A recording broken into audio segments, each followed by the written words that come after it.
Hey guys, Dr. Rama here again, and we are continuing to talk about shame. This section is, this video is really geared toward understanding and really just creating an awareness around yourself about when shame kicks in and what markers or behaviors to look for that is reinforcing shame rather than reinforcing confidence. Remember that whenever you are involved in any emotion, whenever you are behaving, taking action out of any emotion, because our emotions drive our actions, excuse me, you have two options. You have the negative emotion that may be driving it, or you have its opposite in a positive emotion that you can then use, that your action will reinforce. And with shame is opposite, like I talked in my last video, is confidence and personal power. So shame is a very painful emotion. So most of the behaviors that come out of shame look like addiction or addiction-like behaviors.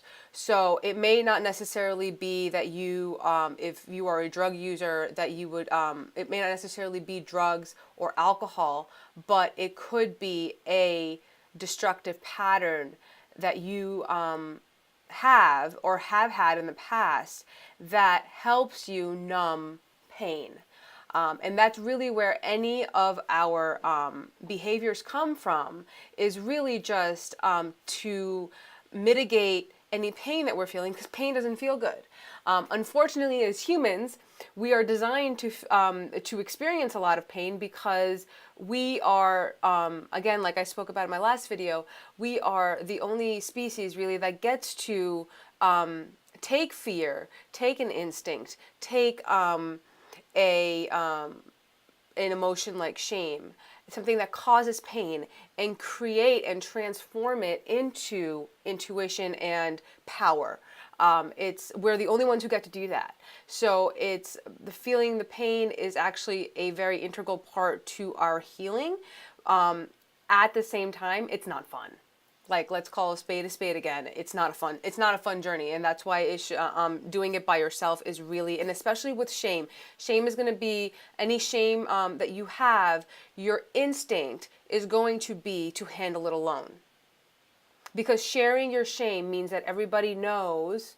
You already feel like you're going to get ridiculed by the outside world, and then exposing it is the exact opposite of what the shame wants you to do. So let's going back to what behaviors may be a sign that you are operating out of shame and you're operating out of your instinct, is anything that's going to cause you to disconnect from other people or hide.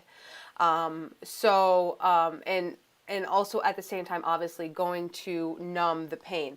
So I'm going to share with you guys a story, an example from my own life, and hopefully you'll be able to see where I'm coming from with this. I have a history of binge eating. Now, that is, if you break it down to just its parts, it is an addiction to food. The food is the drug in this case. Instead of cocaine or heroin, I used food. And that was always very closely intertwined with my weight. So whenever I start to feel like I'm gaining a little bit of weight, or like this past year when I actually did put on a significant amount of weight because of whatever reason, but I had put on weight this past year in 2016, and it's the heaviest I've been in about 6 years, and I felt a lot of shame, not just for the weight gain, but for the fact that I had worked so hard to lose weight in the first place. And now all of a sudden I have to do it again, when I promised myself I wouldn't do that. The thing was that I had stopped, but the shame that was associated with that weight gain actually drove me to start binge eating again over the past, like almost 10 months ago this started. And I kind of put a stop to it around October. But for those few months from last March to last October in 2016, I actually fell back into some very, very old patterns from from almost 10 years ago. And it was driven by my binge eating, where I started eating stuff again that did not agree with me, that my body no longer could tolerate. And that led to me disconnecting from everybody. I had quit my job at the time, so I had very little contact with the outside world other than my boyfriend. And I was in this cycle of binge eating because of the shame that I associated with weight gain. At the same time, what shame will also cause, and I'm going to relate this back to, again, my story, is stopping the behaviors that are actually feeding your confidence. So the behaviors that in my weight example, in my recovery with my weight and my binge eating, in that example, the positive behaviors that fed my confidence, again, the opposite of shame. So if I kept up with those behaviors, I would feel more confident. The shame would be easier to handle, and I could process it better when I was coming from a place of confidence rather than being stuck in a place of shame. But when I worked on the intuition side, which was the confidence, those behaviors look like eating the foods that made me feel good, working out consistently, doing yoga every day to make sure that I was still flexible, meditating.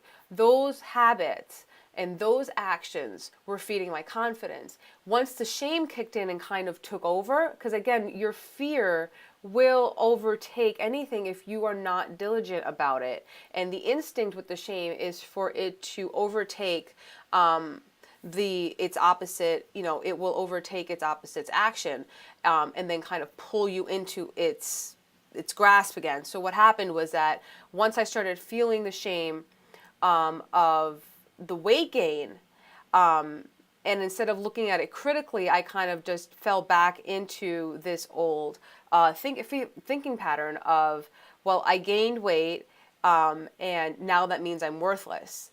And instead of focusing on the actions that would have fed my confidence, so I could understand, okay, I'm going through X, Y, and Z right now, and that's why this weight gain happened, and it can just as easily go away if I go back to taking care of myself.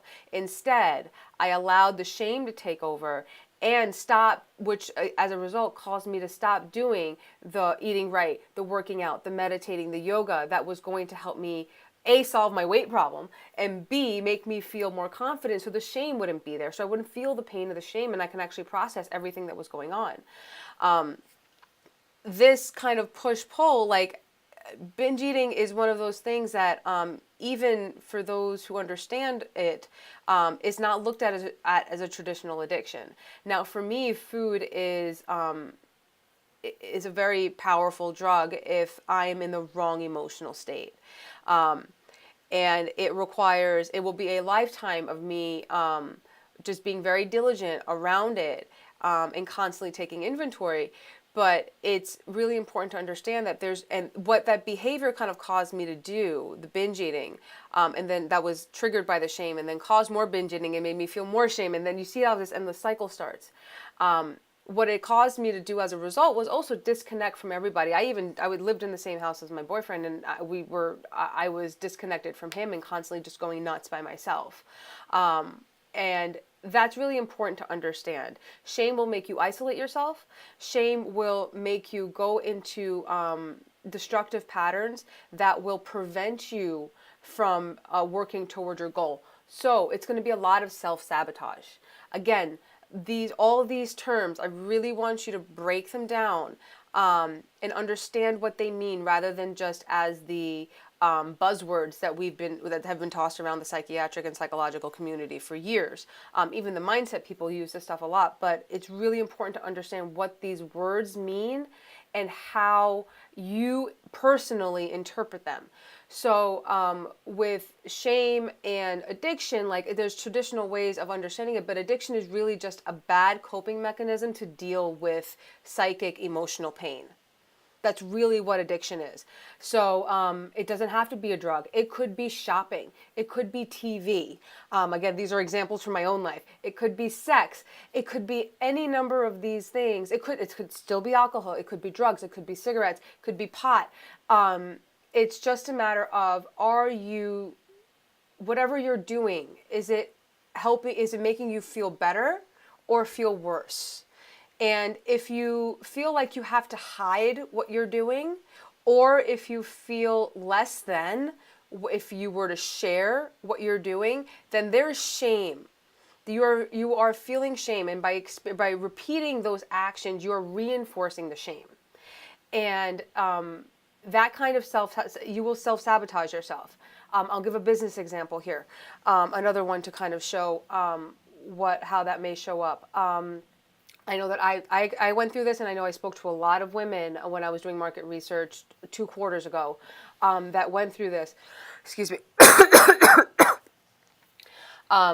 But the other way that you can experience shame is, a lot of people, again, this is going to go back to a weight thing. If you have shame around your weight, you won't show up for your business and be visible. You won't show up in the way that you best communicate and get your message out. Now, for example, I'll share when I was going through this, because I had put on the weight, I wasn't comfortable seeing myself on camera. Problem is, the best way that I deliver value is through video. I don't, even my writing has to be transcribed from a video for me in order for it to come out feeling authentic for me. But the problem was that because I wasn't comfortable getting on video, even by myself, I was not comfortable getting on video. So I would write things and write posts that wouldn't get any traction because it wasn't the best medium for me. I wasn't serving myself in the best way because I was feeling this shame. So what I would like you guys to do is take an inventory, and please share below in the comments if you feel comfortable doing so. Even if you feel a little bit uncomfortable, but you think that you need guidance on it. Again, you guys, this is not a group where you're going to feel safe. I'm going to push you guys to do things that you have not done before, to share things you have not shared before, because it's a safe place. I promise you this is a safe place where you can learn how to process these very, very deep, dark emotions and transform them into the light that they're meant to be. There's no reason to hide the darkness. Like, shadow work is very it's very complex, but the first step to unraveling it is bringing it to light, is saying it out loud, is showing it to a community that you connect to and that is safe, to say, this is what I'm going through, what do I do next? So what I would really like you guys to do is, just like I shared a couple of stories from my own life in the past year about where shame kind of drove me to do certain things that were not in my best interest. Share with me a story in the comments about where shame has stopped you from going, whatever goal it is that you're looking for. If you have a weight loss example, if you have a relationship example, both those things, shame comes up a lot. It could be in your business too. Maybe you have maybe you've had issues with visibility in your business, or sharing stories about yourself and being vulnerable in your business because of shame around those stories. So if you feel comfortable, please share below. I will, and the rest of this community will be here to support you. So please feel, I hope that you feel safe enough to share that. I'm looking forward to seeing what you guys have, and I will see you guys next time. Bye-bye.